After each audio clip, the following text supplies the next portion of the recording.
So, welcome to Beauty of Colors podcast, Jacques. It's great to have you on the show. Yeah, it's great to be here. Thanks for inviting me. You're very welcome. So, tell the listeners about you and what's the story that behind or drove you in writing your book? Oh, thank you. For me, I've been in personal development since around 2012. And 2021, everything changed for me. I thought that personal development had me prepared to deal with a lot of the things that I could run into.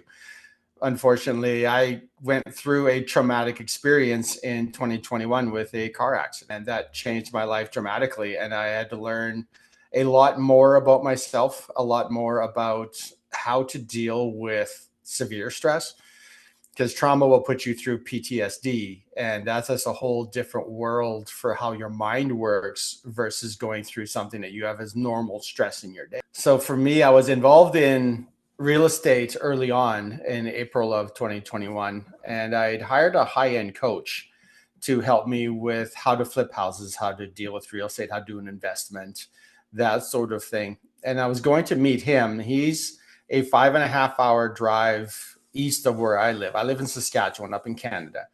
So we have the double lane number one highway that goes across the country. So I was on that to go east. I left 3 o'clock in the afternoon and I'm headed east towards a different province. And it's 8 o'clock at night and it's dark. It's a moonless night and I haven't eaten anything. So I'm looking for somewhere to stop to get some food. North side of the highway on my left, across a double lane, there's a lone gas station. Lights are on and there's nobody walking around and there's no cars. So I'm thinking, I don't know if this place is open. In 2021, it's just after COVID had finally started to wind down, but things still shut down early here for us. There was no business. So at 7 o'clock, everything shuts down. So I don't know if it's open. I figured, probably not. I'll just stop at the next town. I'll just get some food. So I'm in the left lane. I go around a slight curve to the right, slightly downhill, and I never saw him. 24-year-old guy on a pedal bike is in the middle of my lane, and I don't have time to move to avoid him. And I hit him going full speed. Hit him in the middle of my car. His body comes up, smashes into my windshield, bounces up and over, and lands in the highway somewhere behind me. I panic at this point because I can't see anything. My windshield's destroyed. I can't see where I'm going, and I'm going 120 kilometers an hour. So in American terms, it's about 75 miles an hour. And so I use the left-hand side of the highway to figure out where I am. I hit the brakes, come to a stop, hit my flashing lights to warn people I'm there, and I dial 911. Talk to her for a bit. The airbags in my car didn't go off, so I didn't have that bag in my face that happens when you get into an accident. That didn't happen. So I'm uninjured that I know of, and I'm just in panic mode because I don't know what to do. Talked to her for a bit, and I suggested, why don't I go back and try to give this guy some first aid? I'm certified in first aid and CPR, so I have a background in it. I've had it for years, used it a couple of times. So she agreed. Unfortunately, it's a moonless night, so it's really dark. I'm wearing a dark blue golf shirt, polo shirt, and blue jeans, so I'm not overly visible, so I need to be careful. So I head back. I have just enough light from the gas station that's probably a quarter mile back by the time I stop. I can still see enough that I can make something out that's on the highway, and I find him. He's lying in the middle of the highway, his head facing oncoming traffic. He's on the dash line right in the middle, and he's not moving. He's face down, can't see his face. I don't know what condition he's in. I don't know if he's alive. She warns me not to go out there because I didn't see him. What's the likelihood somebody will see me in the middle of a high-speed highway? So the decision was made, stay where I am. So I did. And not a minute goes by from the time I got to where his body was that lights are coming around the curve. It's a mid-size SUV. And I'm waving, thinking, great, I've got somebody to come help. I can get somebody to help block off the highway and we'll get this guy some first aid and we'll see what we can do for him. But they're not slowing down. I'm waving, I'm yelling, and they're not slowing down. Turns out they don't see me and they don't see him. So the inevitable happens. You have something in the middle of the highway. The instinct by you as a driver is to never hit something with your tires. If you hit it with your tires, you lose control. So you either swerve to avoid it, or you swerve to take whatever it is in between your tires so it passes under your vehicle. I don't know why they chose what they did. They swerved left and they took the body between the front tires. Mm. There's no clearance under a mid-size SUV for a human body, and he's about 8 feet away from me at this point. The vehicle runs right over top of him, full highway speed, and it's the weirdest noise I've heard is the clunking. The body clunks under the vehicle because there wasn't enough space. It starts to roll under the vehicle. Mm. So passes over going full speed and took his body from being head here and flipped him 180 degrees and launched him in the air like an arrow.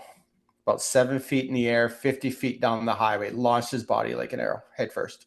Body eventually loses momentum, loses speed, comes down, hits the concrete, rolls, and stops across the right-hand lane. The SUV braked initially for about 3 seconds and left. They didn't stay. They panicked. It left. Obviously, we never saw them again. Never saw them again. They left and never came back. They were gone. What? Yeah. Yeah. But unbelievably. Yeah. They left. So I'm on my own again. It's like, yeah, okay. I don't know what to think at this point after what I just saw. So I'm walking back kind of aimlessly to my car. Ladies on 911 still with me on the phone just told me that either my collision possibly would have killed him, but that would absolutely have killed him. You can't survive a crash like that with a human body underneath a vehicle. So there's nothing I could do for him. So my task at this point is to get back to my car because being on the highway is a danger. Like somebody's going to try to swerve to miss him and will end up hitting me. Mhm. So I start walking back and not a minute goes by. I haven't even gotten to the body yet walking. And there's a big bright light behind me and a lot of noise. It's a semi with a flatbed trailer coming around the curve. Wow. And the body right now is in the right-hand lane, which means the likelihood of him being able to avoid the body is highly unlikely. So Mm. I'm waving, screaming at him, trying to get his attention. He takes his foot off the gas. You could tell by the tempo of the engine changing. He took his foot off the gas. So he saw me, but he couldn't move his vehicle fast enough to avoid something on the highway. So the driver's side front tire contacted the body around the pelvis and hit him again. So there was 3 separate collisions, one after the other. And at this point, I get back to my car. The semi stopped not far from where my car was. I could see his flashing lights in my windshield as I'm sitting in my car, just trying to process what just happened. Police arrive. I see their flashing red, blue lights in my rearview mirror.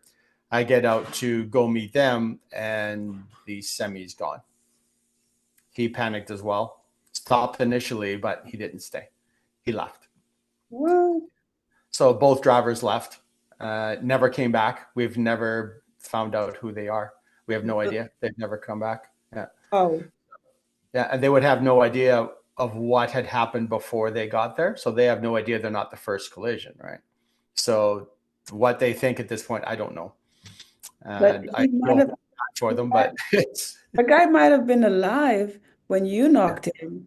yes. And yeah, because I think when the other vehicle rolled over, that was it. But when you knocked him, he might have still be alive.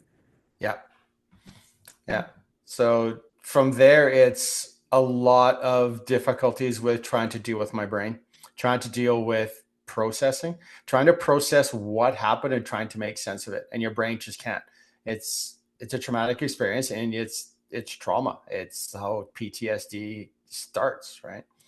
So I spent a lot of time. I spent the rest of that next 3 hours dealing with EMTs, dealing with paramedic, dealing with the police. Turns out when I put my car in park with the body hitting my windshield, shattered glass was scattered in my car. So when I grabbed my stick shift to put it in park, I grabbed a chunk of glass and embedded it into my hand between my thumb and my forefinger. And Mhm. I never felt it.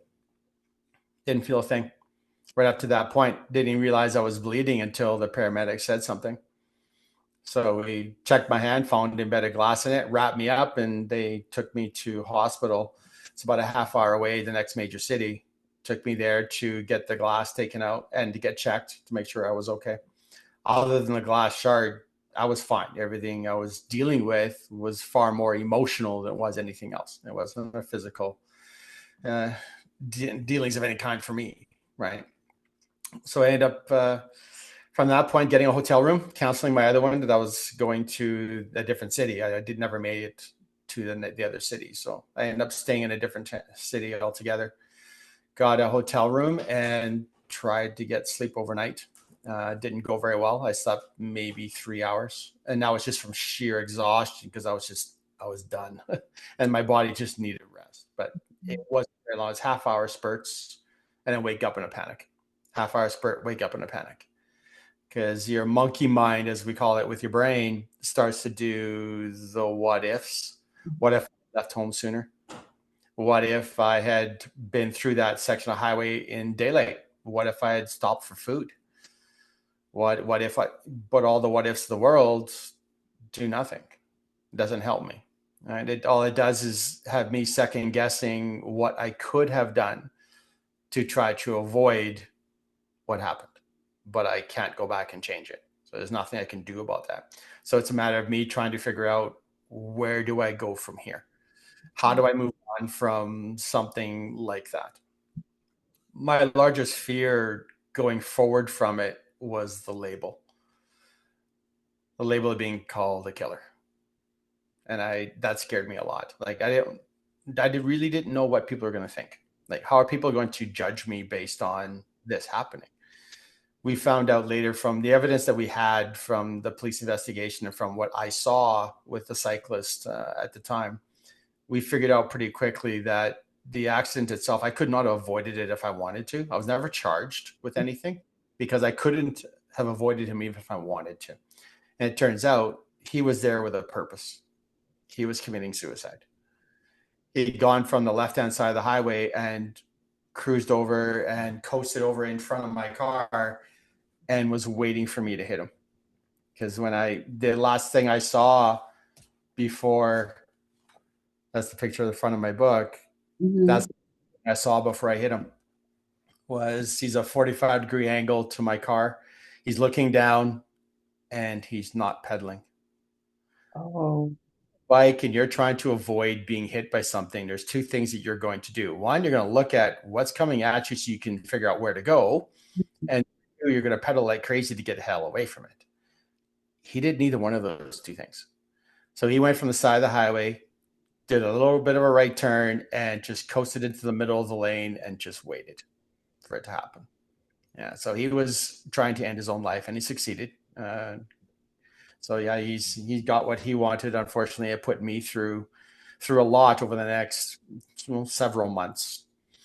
Trying to get through what I was going through, getting help was necessary. I was going to need to talk to somebody, and I'm talking to a psychologist. I went through something called neuro-linguistic programming, Mhm. which to do a conversation in my mind and to visualize in my mind the stuff that had happened so that I can try and come to terms with it and to be able to settle my emotions down. Triggers were one of the major issues where anything which increases my stress level over any normal day would Mhm. take me, normal for me was 6 or 7 out of 10 as a stress level, constant. It's just that ball of ugly lead almost that's in the middle of your chest that Mhm. just won't go. And the nausea, that sort of thing, just from PTSD. So Mhm. it sets me off to a 10, and I just want to hide. And the way that triggers work is it takes anything that reminds you of the accident or puts you into under stress to remind you of it. It takes you back to the same state you were in when the accident happened. So the way I was feeling immediately after the accident, that's what I was being transported back to in a cycle over and over and over again. And at So, some point, I had the break, so right? So yeah, NLP so did a Jack, lot how of that. did, yeah. So how did you overcome that? How did you overcome that trauma? So neuro-linguistic programming was a large piece of it, where I was able to use my own mind and use meditation. I use journaling. I turned to self-care a lot during my time because when you have counseling appointments, they're once a week for an hour. So what do you do for the other 6 days and 23 hours? What are you going to do? You don't have somebody there with a degree to help you from a psychology standpoint. So one of the things I learned was I can do stuff for me to get better. So I turned to that. So I turned to journaling, I turned to meditation. Breath work helped a lot. I went through NLP, several sessions of that to settle down my nervous system so I reacted less. And over time, that as that progress continued, I was able to eventually get to a point where I can do this and talk about what happened, and I don't have the same reaction I used to have. I have a bit of a reaction, which is just normal because of what happened, but it's not as severe. I don't have my heart rate go up to 130. I don't have my blood pressure increase, right? Those things don't happen much anymore. It took a few months to get through the hardest part, and starting to tell people was difficult, which is why I wrote my book. 10 months after the accident, I started writing it. I did it mostly by dictating into an app to have it write for me, the words for me, so I wasn't typing. I was able to stay concentrating on what the actual experience was. Mhm. And then walk through the accident itself, even more detail than what I just gave. And I go into what sorts of things I experienced after: the anger, the anxiety, the depression, and then the difficult conversations of trying to deal with other people on how do you tell someone the story I just gave and the reactions that you're going to get. The reactions are what scared me. And most supportive, some are in awe and shock, some can't talk to me afterwards because they don't know what to say. They can't imagine having experienced it, so they don't know what to say. I've accepted those. That's okay. I get it. It's a not an easy story to listen to. I understand that. Writing the book was a way of me getting it out from inside me and being able to talk about it and to start that process. It took a few months to continue doing that before I ever started presenting to anyone. Mhm. But I made a decision that this is something really ugly that happened to me. What can I do with it? There needs to be something positive that comes out of this. I can't let this take me into a depression and put me into a spiral downward. I refused to let that happen. Mhm. So I started looking at ways of, okay, what do I do with this? Well, it's very unique as a story. It's not one you hear every day. It has a little bit of shock value to it, which means people are interested. Mhm. So I started looking at the possibility of becoming a life coach and using my experience as a lived experience. Mhm. Because a lot of counselors that you go to see, how many of them have actually experienced a trauma? True. Not many, right? That's not something that's part of their world. So for me, I'm not looking to counsel people, but I am looking at being a life coach, which is a little bit different. It's Mhm. not a medical degree. I'm not trying to cure you. But if I can give you information that I gathered as part of what happened to me to help you get through the tough stuff that you're going through, then I'm going to try. So I started taking courses, and within a couple of months, I was a professional life coach and a group life coach and a workshop facilitator. Took all three, got certified in all three so I could do them properly. And it was a few months later, I started looking at the possibility of speaking, which is now what I do a fair bit of. I linked with an organization called Schizophrenia Society, which deals with mental illness. Mhm. And they used my story to show that even though I'm not diagnosed with a mental health condition, that the way you deal with your mental health has a lot of similarities to someone who does have a condition. Mhm. There's not a lot of differences. So I try to do that story of hope that you can go through some really terrible things in your life. You don't have to stay where you are. You don't have to be digging out of anxiety and dropping into depression and all those things that can happen. Even those who go to a severe extent, they try to fight the pain by medicating it. They turn to drug, they turn to alcohol, they turn to other things just to try to forget and to try to battle through it and try to drown it and not deal with it. For me, I did the opposite. I hit it head on and I dealt with it face to face and took a hard look at myself, a hard look at what things I do, how I do things to try to get better and to try to help other people with the story that I have to show them that, yeah, there are things you can do from a self care perspective to help you get through the tough. That's a tough story. I wasn't expecting to hear all of this. But Jacques, could you just tell us a little bit about the victim? How did you find out that he was trying to commit suicide? Did you talk to the family? The way that the actual accident took place, I never once saw his face. Just by Oh, the way, because he was a 45-degree ride away from me. So he was looking down away from me. okay, okay. I hit him and never saw his face. When I saw him lying on the pavement before the second collision, he was face down with his arm hiding his face like Hmm. this. Hmm. Didn't see it again. So to this day, all I know is he's 24 years old. I know where he lived, and that's all I know. Okay. I didn't try to find out who the family is. I didn't try contacting the family because I don't have answers. And that was part of my worry with trying to do that. They are going to look for answers as to why. Hmm. Why did this happen? Why is my son gone? Why is my brother gone? Whatever the case may be. And Hmm. I don't have that answer. And I can't even speculate. The only reason why we suspect it's suicide, not 100% guarantee, but based on what I described, it really points to that. And in talking to the police afterward, it sounds like he was having some difficulties with drugs, with alcohol, and yeah, this was something which points in that direction that he was trying to do it intentionally. Because why would you ride a bike in dark clothing, and a dark blue sweater, black sweats, dark shoes, no reflectors on his bike on a moonless night on a high speed highway? That defies logic. Like, why would he be doing that? Right. And why would he be coasting in the middle of my lane? Right. So everything pointed to the fact that he was there for a reason. I didn't try finding out who he was. Maybe someday I may look at that, but I don't know if that helps me in any way. And it's certainly not going to help his family to meet me by any means because I don't have answers for any of their questions. Yeah. So Jacques, how can the listeners get in contact with you? Where can they get a copy of your book? And as you said, you're just starting some more speaking engagements. Do you have some upcoming speaking engagements coming up pretty soon? I have a couple here in the city. I live in Regina, Saskatchewan. I'm in Canada. So I am doing some work around a lot around this area. I do some libraries, I do schools, I do book readings in libraries as well.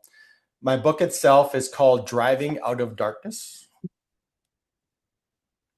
and it's Jacques Delorme is my last name, and it's available on Amazon. So Amazon's around the world. It's a print on demand sort of thing, so it's very easy to get. I've had a number of people order it directly off of there. Not hard to get. Amazon ships around the world. So even somebody from another country, not a big deal. Like US, it's in Barnes and Noble in the US as well. So it's easy to find. To get a hold of me isn't hard. Driving Out of Darkness is the handle I use on both Instagram Mhm. and TikTok.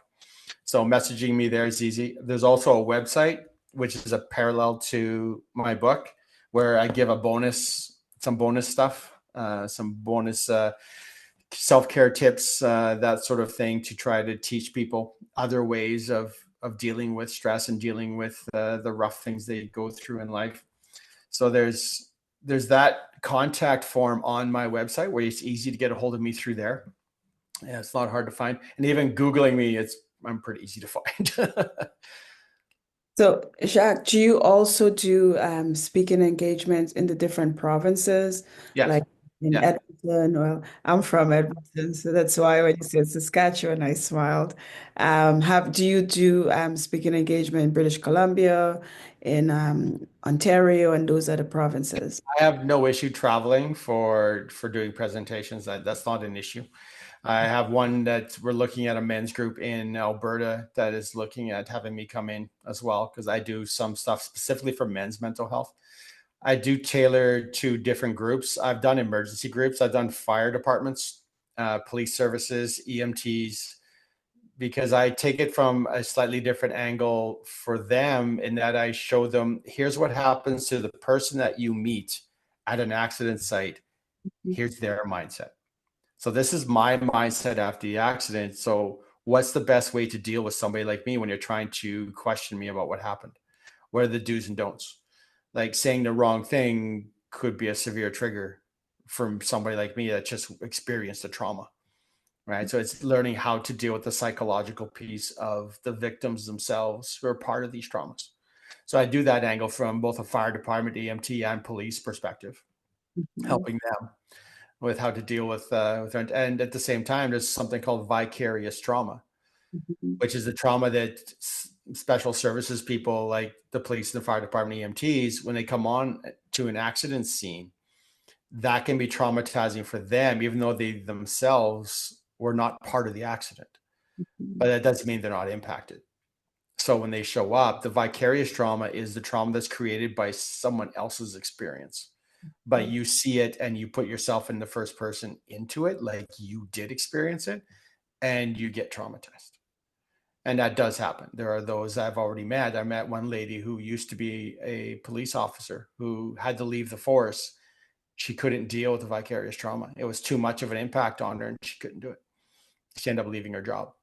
Yeah, so it does happen. And there are some accidents that are quite severe where it can be very debilitating, very traumatic for those who come upon it. Wow. So, Jacques, if you have any last words for the listeners, and I know you do, um, what would you tell the listeners about creating a remarkable life? From the story that you have told us, what would you say to somebody who's listening to you right now? We are extremely resilient as a species. We can do things to help ourselves. We don't always need to lean on other people. Yes, I agree that there are stressful times when getting some help is definitely a benefit, but there are a lot of things you can learn that you can do for yourself to get through the hard things that happen. And you can come out the other side even much better than what you were like before. For me, a morning routine and an evening routine made all the difference in the world. It's changing my habits, changing the things I do to take care of myself and not being always, for example, being the alpha male in the family where everyone else has to come first. You're taking care of your family, but you don't take care of yourself. If you don't take care of yourself, how can you take care of someone else? You're not going to be there fully to be able to do that. And there's a lot of things you can do to learn ways of coping with things that happen in life and just to be a lot better for yourself in the long run to be able to help those people you love. Jacques, what a remarkable story. And I am so grateful that you're on Beauty of Colors podcast.